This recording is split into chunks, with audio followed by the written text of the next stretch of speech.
So tell me, direct response marketing. So there are two general, like, big words of marketing. There's direct response marketing, there is brand marketing. So brand marketing is something what big brands do, which is more profitable for long term, but less profitable for the short term, because it is just serving your impression of certain belief to the market. For example, maybe have you seen the recent ads of like Apple or Tesla? I mean, Tesla doesn't really run ads, but they do have a huge organic following because of Elon. Yes. And they do those advertorials, like the presentations of the product. Yeah. So what do they present the beliefs that they want somebody to believe about them. Mm-hmm. With Apple, it's what? Like simplicity. Simplicity, it's like reliability, and it's like smart, nice design for like, and exclusivity, I think, like premium feel. Yes. And those are like the beliefs they want you to believe. Direct response, on the other hand, is direct response. So you're directly asking for a response. How would doing direct response would be like, hey, can you get me my mouse, please? Can you hand me my mouse? That's it? That's direct response. Yeah, I just directly ask you to respond to me. You see? So, if you're asking for a CTA, right? If you're asking people to book a call with you, direct response. Okay. So that's the only definition. Yeah, I understand. So I'll explain to you what we're doing right now. Yeah. Where we got like we have Instagram, we make a post, we say comment this, we send them a DM. So you're doing direct response. That's a direct response. Yeah, of course. Okay, so all we're gonna do now is just optimize that to get the best outcome for it. Yeah. So the reason why people don't like direct response, because if you're asking for somebody to do something for you, you're withdrawing goodwill from them. Yes. But if you're delivering them value in some way, I will be like, bring you water or something, you like me a little bit more. That's like the general marketing principles, right? Mm. So you want to have a right balance, and you want to provide a little value to people, especially with your free content, so that you can ask more in your right hooks or direct response, or however you want to receive that. Cool. Does that answer your question about the differences? Yeah. So the big question is, how do you get good at it? How do I get it? Yeah, how do you actually make the big bucks with it? Well, first is understand who are the greats of that. Who are the greats? The greats, like the people who are... The greats. Okay. Yeah, people who are doing it very well. And just like people, the mentor, you can do that. But honestly, if you understand, and you know, I could be wrong, but that's why I realized recently that if you understand how to find good mechanisms in like your offer, and find good mechanisms and find like something called blue markets and product market fit. Yeah. Blue oceans.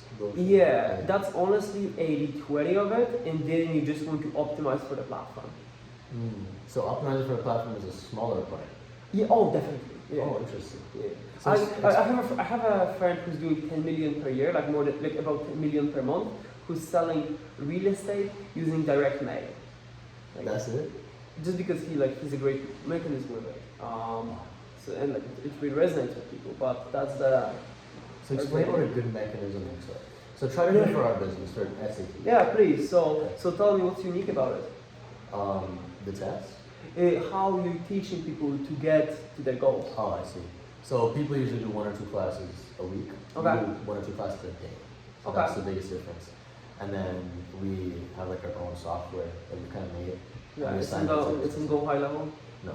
Oh, you disappoint me. I wish. Yeah. We have more questions than anyone else in the market. More questions, more drills, what else? That's it? I mean, it's fine if that's it. No, and we have those live calls. Okay, and software. What's the benefits of the software? The software is more questions. It data tracks everything that you get right or wrong. Okay, so you do track some data. I'm joking. No, you're right. You do actually. Yeah. We just got this free. So. Okay, cool. Well, okay, so let me create a mechanism for you. It won't be perfect, but look more for the outline I'm using more than the words I'm using. I see. So, wait, before you do that, do you mind doing 2 things? Yeah. One, do it with your words, and then explain the outline. Yeah, sure. So, in 6 weeks or less, I'll teach you how to get to the perfect score in your SAT, and I will do that, and what most people do is they just spend their time following the methods that are not proven, and they're not following something that's that has gotten results for other people, and they're wasting the time. So what that gets people to do is they're just spinning their wheels and they're getting themselves frustrated, and they think they're not good enough or they're not smart enough to actually get the results. So what we do instead is we drill with you twice per day, every day with the exact questions that I used to get to those results, and the other people got those results and those results. And also the benefits of that is the benefits of that, you don't only save the time and not save the money of yourself, of spending on the coaches, spending on one-on-one lessons, stuff like that. So that's the general outline. How I structured is most people do X, and the problems is this Y, and the problems of the problem is it's Z. So how I do instead is I do A, and the benefits of A is B, and the benefits of benefit is C. It's very simple. So you're pretty much just saying, okay, here's what other people do. Yeah. Here's why it's bad. Yes. Here's why what we do is better, and here's what we'll do too. Yes, and then benefits of the benefits. The tricky part about it is making the mechanism believable. Like making the mechanism believable and making the mechanism attractive at the same time.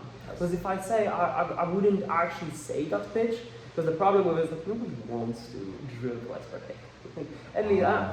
So you have to package it in some way, or just don't mention that part, just mention the questions. And I usually try to sell just one thing at a time. Like don't mention questions and the drills, just pick one. So here's another one. If we are, for example, trying to book calls, and we write that, do you think it's better to write should we try out different lines? Should we try out different the one you just said? Should we try different or try the drills? Yeah. So let me tell you. So you gotta. So the question is actually how do I pick a mechanism from all the mechanisms I have? Split test. Yeah. So how we like to do it is inside of your community you do pools, and you try to use as little words as possible in those pools. And once you do that, you pick one, and then you run ads to different angles. I see. And then the one will be a disproportionate winner for some time, sometimes for years. And that can get into a lot of months. Yeah, of course. Wow. Like you meet a guy, Daniel Bissonelli. You've heard about him? One angle made his mom like 5 million. One angle. I have a friend who one angle in real estate brokerage made him like 20. Like one angle. It's just like, what's next in your career as a real estate broker? This angle. I'm not joking. What's the next in your career? It was the next in your career. That's in terms of an angle, and then he had a very good mechanism of like branding and whatever the fuck he was doing. Yeah. That combo, if you find something, that's why it's like Alex is so hard on like more better new, because it's so hard and sometimes takes how I like to think to it is at least it takes like, I mean, you're selling cheap stuff, relatively speaking. You're selling cheap stuff. I mean, like it's for testing, like it's not high enough. Like, I'm not bashing them. I get you. Yeah. So I would allocate like 3 to 5K on testing. I mean, testing ads. Testing ads and finding this one winning mechanism. And just tracking that, because most people think they found something, but they just didn't spend enough money. How much should we split? Like if we have 5K, for example, should it be half and half? No. Like first of all, like if you have 5K, don't think like you will just lose this 5K, just donate to universe. Like you will make it back. So it's not like nothing. Yeah. So that's one. Second is you don't want to like spend all of it at once. You just want to set up those ads, and allocate at least like $200 per ad set with quite a few ads in it, and then it auto allocates the budget to each of them, and then you'll find a winner relatively quickly. Yeah. And then once you find a winner, you want to like double down on the winner and make more variables of the winner. And usually in 2.0, at least what I found, and again, it's like with a grain of salt. I'm only I'm just talking what worked for me. In the second round, you find like some real outliers. For example, like $3 group joins, or because the industry average is between like 4 to 8, right? If you're between, like if you're below 5, you're a G. Sorry, click it. No. Like cost per group join. Cost per group join. Yeah. I see. If you're below $5. Usually, because sometimes you can get curiosity joins, but you're not making money. But that's a good leading indicator. I see. You know what I mean? So leading indicator means the thing that leads to the sale. Yeah, it's not directly to sale, but like if you have all of them, like you're probably not making money. Like we need leading indicators. Yes. So to see if we're doing the right things. Makes sense. Yeah. Yeah, let's explain more. Closes, not deposits. How many people closed, right? So you had 36 booked calls. 30 of them were approved. 25 of them showed up. 20 of them you made an offer, right? So now let's say you closed 5 of them. You're a great closer, right? Yes. Wonderful. Yeah, wonderful. Yeah. So we get a close rate, and that brings us to 20%, right? Mm-hmm. Because we're also including no shows and no offers, right? Yeah. Here I calculated it with I calculated actually only the shows. That's live cost. So if I want to do that, I would replace this one with this one. Honestly, approved scheduled. That's 16%. And price point. We need to have it. What's your price point currently? Let's do like $6.99. $6.99. It's good because also you will see, because sometimes you will change something, right? Like you will change this price by $50 and then things change. It's good to like track it as well. Is there like a big change between $50? Is that possible? I mean, not always, but it can happen. I've seen it. That's why I'm telling it to you, Yeah. But usually sometimes you just need more data or something. Because if you change something, you can make the wrong decision about that information. So let me give you an example. Let's say you change it by $50 and your close rate next week is 10%. And you will be like, holy shit, Victor, it dropped by 50% my close rate because like almost 50%, right? Like, I don't know, probably, right? 70%. So I should revert it. And I just ask you, well, how many calls you taken? And you'll be like, 5. Oh, so you just go. You need more data. You need more data. But also you will be like, you may influence yourself in the wrong way. So that's how I'm thinking. It's like you write all the variables. It's just like my math, Yeah. Cool. And so that's why we have it here. That's why we have it here. Yeah. Okay. But you want to track only the things that will change your behavior. What I mean is, don't track a metric that if it changes, you won't do shit about it. What's a metric example of that?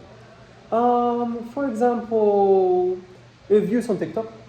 Views on TikTok. Oh yeah, that doesn't matter at all. Yeah. Yeah. It's like, well, you can track your views on all platforms, like a blended metric. Yeah. But that's that's another one. Next one would be, let's say, like there are quite a lot of people who manage sales teams and they like do their daily scores. Like they just rate yourself, like on a scale of 1 to 10. Some people do rate them, and some, it used to make sense. And that used to, like 4 or 5 years ago, it used to be a practice with sales teams. You track that. But I said, like, it's, if you're like the only thing you should track is cash collected by a person. Like that's the best metric. Because I don't give a fuck how you feel. Like I do because you may quit or whatever. But I don't. Again, So here's a niche question. Do you think cash collected or do you think close rate is a better indicator for a good salesperson? Well, depends on your, depends if you're selling $50 things or Let's say it's at $6.99. Okay. Well, in this case, I would look into specifics. So let me give you the specifics, which is like, okay, let's say they have 100 calls. And let's do smaller numbers so it's easier to calculate. Let's say they had 30 calls that showed up, they spoke with them, and they closed 10 of them, right? And then you have 2 closers. One closed 10 of them, and one closed 15. And these are both 30 people? Is that? Both took 30 Yeah, the same data, the same things apply. And so one has 30%, one has 50%, but this one collects more money. So this one collects more money but closes less, and this guy collects less money but he collects more. I was always the guy who could get more people over the line but I would collect less. Interesting. Because that was like my style of selling. Yes. I was like really good at commitment, but I was not the best at like, look man, you're the end, let's just, get it up. Like, why $1 commitment? Increase the price. Increase the cash collector up front. That's harder for you. No, the price point. Yeah. And my skill set lacked there, and I didn't really develop. I just stepped down from sales back then, right? Oh, really? Yeah, I mean, I can fix it if I really need it. Like, give me 3 to 6 months, and I'll get there. But I know it's my deficiency. So you're just looking for like, are they good at committing? Are they good at overcoming objections? Are they good at discovery? Because they're like, nuances to sales people and how they operate, and especially the beliefs they have about each stage. Yes. So it's mostly a skill set thing. Like, this guy's better at this guy's better at this. Is that good or bad though? Or is it just like? Well, you try. Like, if I have to choose, I optimize around getting the most amount of money upfront. So to answer your question, cash collector. Okay, cash collector. Do you think that's a better metric? Yeah, because that's how I'm running the business. So if like, someone I can't pay rent with close rate. I understand. So if someone had like a higher close rate, yeah, would you not give them the time and energy? So say you had to pick between one of these, would you give them the time and energy to train and be like, hey, let's up the price? No, it's not a price, it's cash collector. Sorry, cash collector. Yeah. Wait, what's the difference? Explain it to me, what's the difference? Cash collected is, I guess, more upfront. Like if someone's saying, You know it. That's Yeah, that's so if the program is $1,000, look how I'm tracking it. Upfront cash. It's very explanatory, right? And here is upfront cash percentage, and then total cash, and then you have ROAS, right? Like your return on ad spend, and then the revenue. So that's how you want to structure it. Makes sense. Okay. Yeah. So to answer your question, I would look at the leads they're getting, and because usually when they're different, it's it's mostly a skill set issue probably, and you just want to develop the guy. But but a lot of the times they just working on different leads. Maybe the one guy is messaging them differently. Maybe he's calling them faster or something like that. So it is. Okay, next thing. Contracted revenue, right?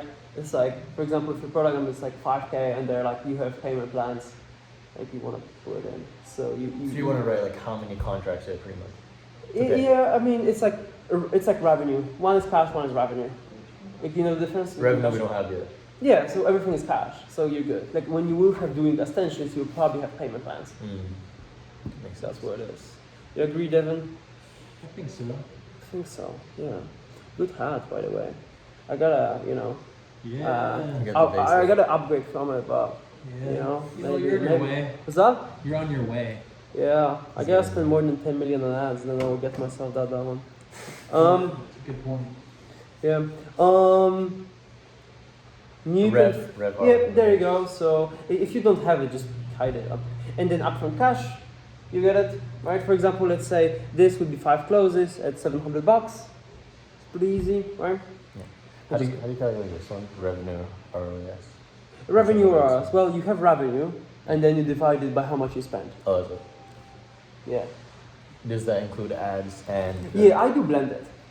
Okay. So I do even if you spend 2K, but you also got great traction this week on YouTube or Instagram, you also include that because they all kind of play together. Yeah. So do you also add if you boosted a reel or something, or if you yeah, I don't know, probably don't. Yeah. Don't want to boost it. Yeah. It actually works really well for us. Yeah, I know it does work, but probably ads work better. Okay. Right. And just you have more control of it. Yeah. Ads without organic they don't do as well. Yeah. Really? Anytime you've got organic on top of your ads do a lot better. Yeah. And your organic sometimes does better because you have buttons. So Yeah. It's probably one of the best tricks for making money, just do content and ads. Yes. And also do content on the platform you do ads. Yeah, that's me. Yeah. Cool. I'm just walking him through a dashboard if you want to check it out. I'm curious. Yeah. I'm just, because that's a dashboard we're teaching in the 100. Recording it if you don't mind. Yeah, Just for me. So keeping notes. And because he didn't track any of his data and he asked how to prioritize his business, so I just said you gotta track the data so you know what to fix. So that's it. Do you have any this for yourself, any dashboards or stuff like that? Yeah, we have a churn dashboard, and we also just live in Ads Manager day to day. Oh yeah. But do you have a master one? I do. So how I structure it is I have like I do have a page, for example, like a page traffic one. I think I have it here, right? And that one gets updated from a manager. And then, for example, for salespeople, I do have this one, but I like to have a master one. That's like every week. I've learned it from Sam. It's like every week you can just look at it and look at the whole business on the one page. You know what I mean? I mean, the high res view is going to be similar probably once that comes out, right? Yes. Is that the goal with that? Is Sam's like that will help solve this for yeah, people? the dashboard. If you guys look good to Skool and dashboard, that should be the dashboard. But like you know, you guys are gonna have this as a dashboard? yeah, not really, because like there's like salespeople and stuff, and Sam hates salespeople, so he likes me somehow, but I don't know. We'll see about that. What are these, by the way? Are they just like? Yeah, I'll explain it to you. It's like project roadmap and stuff like that. That's like from again like more things like how we run it and how Skool does it. It's just like we're teaching what we preach. Yeah, we're preaching what we do. Yeah. So and how do you structure yours? Like the master one, or you just have the singular ones for different departments? For us, it's like we've got ads manager, and then we're thinking about like the classroom and the product a lot. Like I think about it how Sam thinks about Skool content. Just thinking about like how to get more people results is mainly the lever. Joel has some like churn LTV metrics. And how do you track that? How do you track it? Because you track it somewhat manually, right? Finish it up in a few minutes. I was just counting the paid members that we had, and then I just had a formula of how many people joined these 30 days. It was like super complex. I got that from David Andre. Okay, You know him? Yeah. He told me that formula is just that you only had to update the number of paid members you had every day, then just do like add them into the 30 day, and it calculates the churn. Okay, so you have a spreadsheet. Yes. So you have a spreadsheet. Okay. To calculate the churn, the LTV, the hypothetical months, all that good stuff. I see. Well, Skool gave you churn a few days ago, didn't you? Yes, but we were tracking it like before, yeah. And the LTV, you still track it manually, don't you? But the problem with our churn and the LTV specifically is that since we have different price points, you know, it's very difficult to know the real LTV that we have. Because Sam believes you should have just one product. You know? What about you? How do you track stuff? We're the same. Yeah, I know. But what's your department or something? What do you do? Just kind of strategic talking. Okay. Bounce ideas off. Oh, you're the business partner? Yeah. Yeah, I've heard about you. That's He good. helped. He's like, the wise one. He's good. He's good. Yeah. We're kind of in the operational trenches, pulling levers, making videos, and Matt is like making sure the ship doesn't crash into stuff. Oh yeah. You're still running the e-commerce stuff? Yeah. But is it your main thing else? Yeah. I see. But your job mostly is like the media buying? You talking about Skool? Yeah, for the e-com. I mean, I own. Oh, it's actually like you owned it. Yeah. Oh, okay. Yeah, that's cool. So yeah, if you want to see, he's like, we counted the paid members, right? So all the paid members for of the day, and this is the churn before. Oh, please, we had, you know, when I was your age, I couldn't. It's that fast, bro. So we had. Okay, so different price points. So we had the paid members 30 days ago, right? The new members in these 30 days. Oh, that's the great. current paid members, the people of future Man, these do you know 30 that at days. school we counted very similarly? Yeah. Yeah, maybe you've seen it. Maybe I was showing you that when you were in the office. Yeah, The churn Grafana, right? Yeah. And then what happened? Well, You roll out the simple version. yeah. I mean, like, try to explain it to anybody other than you guys. Like, it's impossible. Yeah. Like, we want to optimize it for like a grandma, you know? It's like, what is churn? You know? Yeah. People leaving you, that's what It's gotta be simple. it's gotta be simple, you know? So you guys are tracking like every month how much are they leaving? Like, Yeah, does it I mean, change if you change the product or something like that? we were doing it weekly, you know, just to have more. Yeah, we do weekly. Yeah, there's faster recording feedback. exactly. So and then for that And we also going- had the LTV We and went our hypothetical super max. hard on the ads last month. Yeah, to win, right? To win, and so the churn's So high. yeah, higher. so those numbers we need to Okay, have those so numbers. what's your 6%? 6% is a goal, Yeah, right? it's the goal. We had like weekly for 0.87, but this weekly it's just because So we got so you run your churn here's 30 days, here's 7 days, and Mhm. I think it's like 30%. Okay, cool. Do you just take the old members and just like do subtract and see how much the difference is? Yeah, That's yeah. it? So it's just like you go to the metrics dashboard, you know, inside of Skool, you know, like that bar. Yeah. So and you just go into, you put the mouse on the date that you Okay, want, yeah. right? So 30 days ago, you put that Yeah. number Oh, that's in it. here, and then new member these 30 days, you just add all of this block of people. Then the current ones that you have that day, then you have the difference, which is the one that they churn, and then it's like 30 Question to you. Yeah. How much correlation you've seen between this number and the number we give you in the dashboard? A lot of people in our group are Okay. questioning like what the churn metric really is, and Okay. feeling like it's not right. Okay, but like from your experience. It though. seems higher in the dashboard. Okay. Because of why do you think annuals. that is? I don't know how it's calculated, so I don't know. I got it. A member of our community said it was because of annuals, Okay. that it counted like the annual plan. So when one member upgraded to annual, it counted like they churn. That's all. I Hey, found it. send it over to me. School, found it. Victor No, at no, no. school.com. I- School at Victor.com. Victor at school.com. No, I can pull up the post right now, man. Please send Yeah, it over yeah. to me. mean, It's I didn't school understand it either, slash but- Victor. Yeah. So you're fine. Well, cool. Let me finish this up because we are in the middle. So here you have the revenue, right? But honestly, for you, just remove it because you don't have revenue. All you have is cash. So the metric that you don't care about, just remove it. Total cash, simple enough. Just this times this. Profit, right? Net You- operating profit. Yeah, so you put is- this numbers, right? Labor expense, how much you pay. How I calculate labor expenses, in your case that will be irrelevant. You don't wanna include the founders' salaries in labor Hmm. because they're founders. Yeah. So like people we pay out of the founders Yes, monthly. yes, Okay. that's a monthly cadence. Yes. But a lot of those you want to have weekly cadence, especially when you start. Really? Yeah, because you don't know what you're doing. Hmm. So because you actually like monthly cadence is pretty like slow. It is. So look, there's this, it's weekly here. Oh wow. You see? And then you can do it even daily if you start out. Did But you daily, set this up? Yeah, of course. You made it really well. No, I've made many of those, like different styles, different types. Like it's very simple. Is this the mechanic. most advanced one? No. That's probably the simplest one from all of them. Really? Like because this is for a small business. Yeah. The bigger you get, the more complex.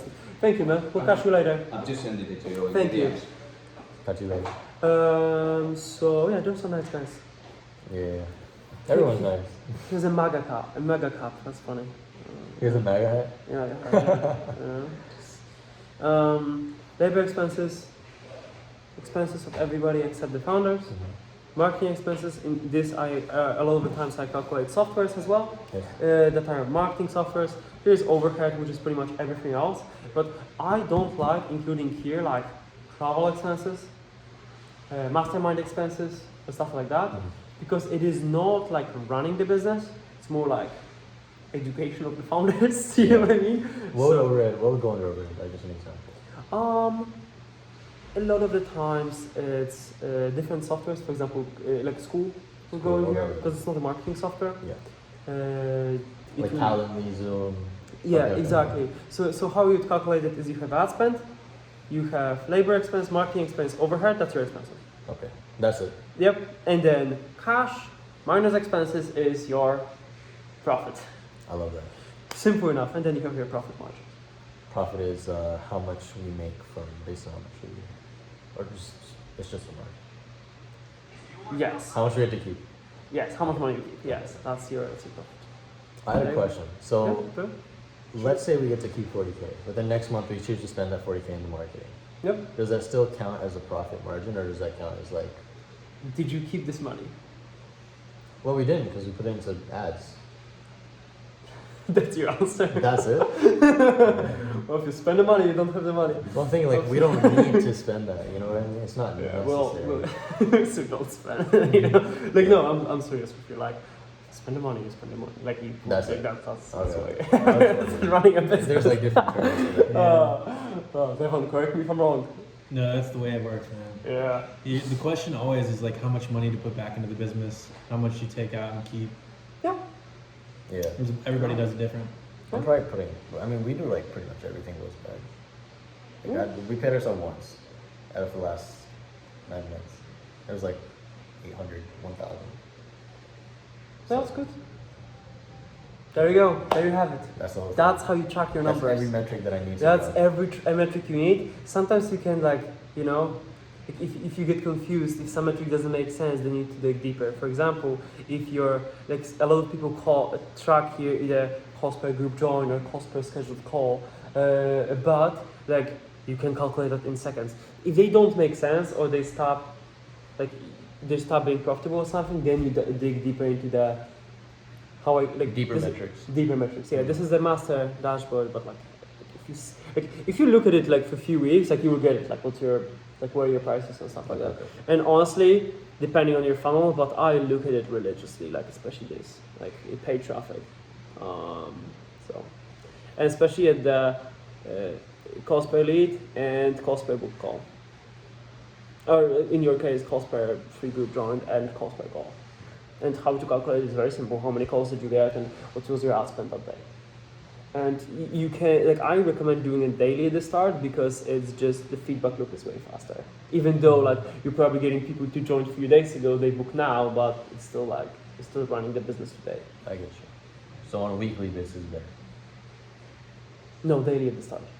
Daily is better. Okay. No, especially with the ad spend and the paid ads, you want to do it daily. How do you do it? Daily as well? We look at our ad spend daily. Yeah. We don't pull it out of the dashboard anymore. We keep a pulse, and we're always trying to pull our benchmarks down.